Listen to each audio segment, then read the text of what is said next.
1976, Steve Jobs co-founded Apple Computer, Inc., a company that aimed to make personal computing a staple of everyday life.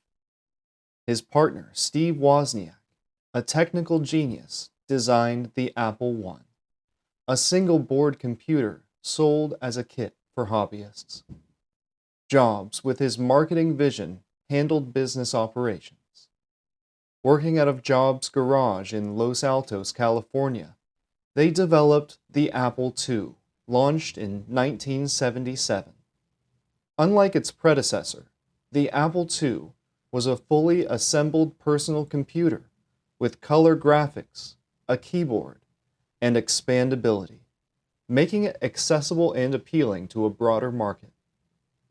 Its success, driven by Jobs' focus on a user-friendly design and Wozniak's engineering, established Apple as a pioneer in the burgeoning personal computer industry. By 1980, Apple went public, valued at $1.8 billion, setting the stage for its transformative impact on technology. These are the early Apple stories, as written by the amazing people and colorful personalities that collaborated to make computing what we know it today. What hath Woz wrought?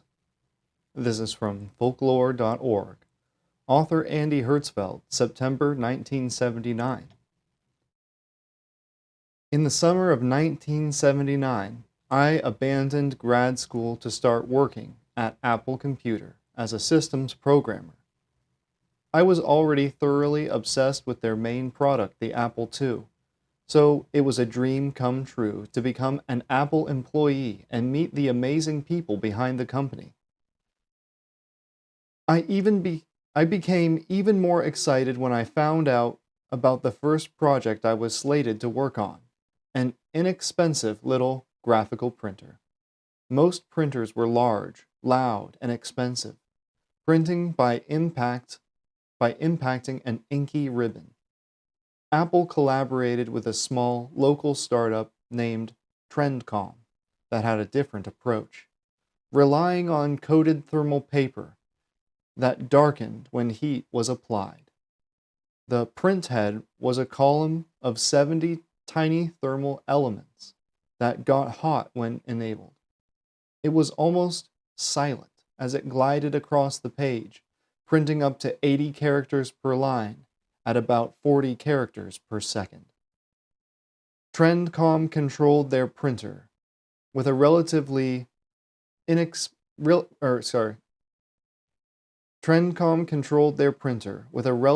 expensive digital board that included a microprocessor and memory chips.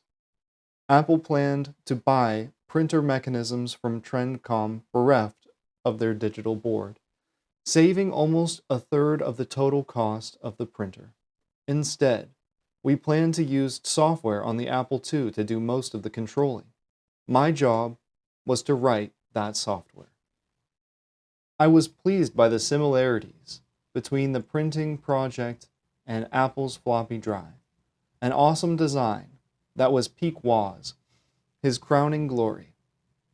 Woz had taken a standard Shugart floppy drive and discarded most of its pricey controller board, using the Apple II to do the work instead, which saved cost while increasing capacity, flexibility, and performance.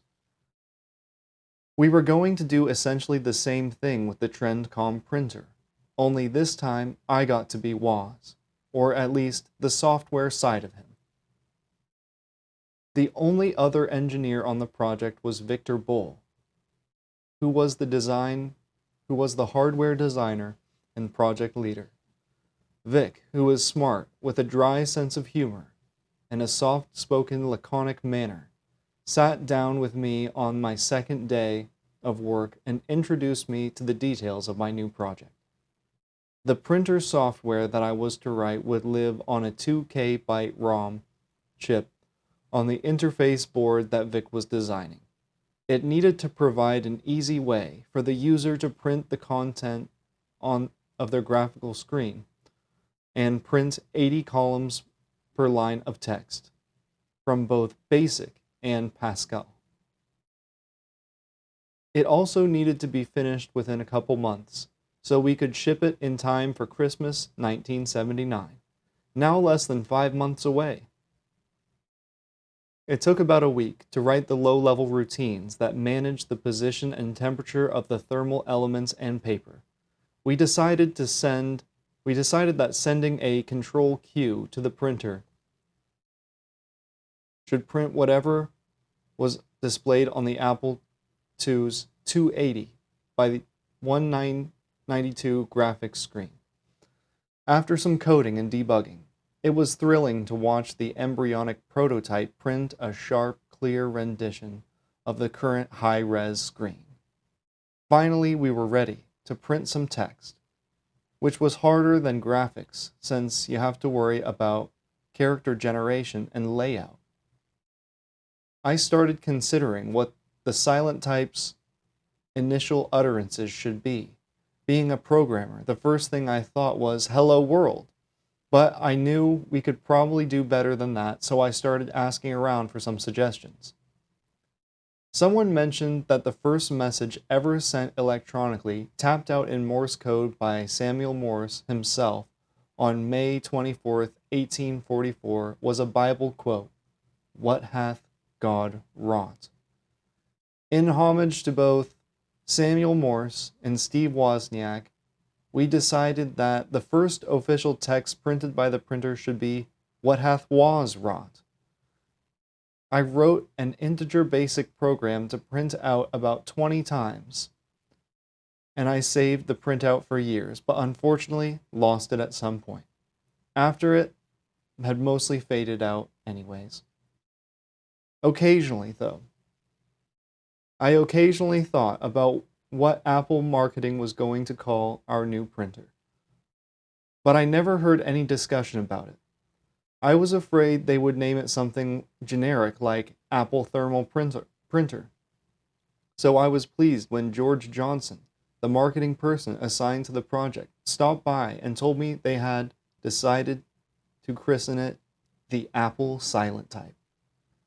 As a lifelong punster, I approved. As a lifelong punster, I approved, even if it wasn't a reference to the 5th verse of Tangled Up in Blue, as I hoped. Vic was worried about the possibility of the software crashing while it was printing.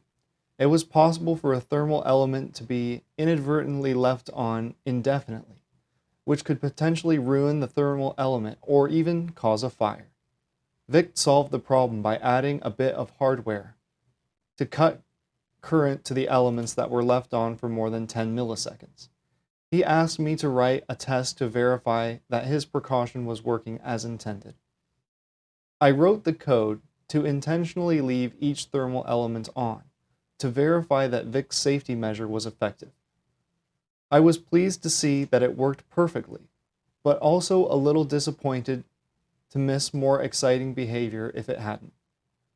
I thought of something else to try. What if I left an element on for 9.9 milliseconds before turning it off for only 30 microseconds, then turning it back on again? It would effectively be on for more than 99% of the time while sidestepping Vic's remedy. I couldn't resist coding it up to see what would happen. So I fired up the modified test and nervously awaited the results. At first, nothing seemed to happen, except for a low-volume humming sound emanating from the printer. Suddenly, after about 5 seconds, the paper started turning a deep, inky black, spreading out from the printhead organically, almost like a liquid darker than I had ever seen before. I started smelling an acrid odor, and noticed there were open flames near the printhead beginning to spread. I quickly reset the Apple II as I smothered the fire with my jacket. The foul smell drew a crowd, but mercifully no fire alarm. Unfortunately, the experiment seemed to permanently damage the printhead. It burned out or possibly melted some of the thermal elements. The printer could no longer print text or graphics, but it was still able to set fire to paper, so I kept it around for the occasional incendiary demo. I finished the Silent Type firmware around mid-September, which was theoretically early enough to meet our goal of a Christmas 1979 release. But Trencom had a series of production issues that delayed shipments in any significant volume until early 1980. It sold pretty well for a while as the official printer for the Apple II, before it was replaced by the image writer dot matrix printer around the end of 1983.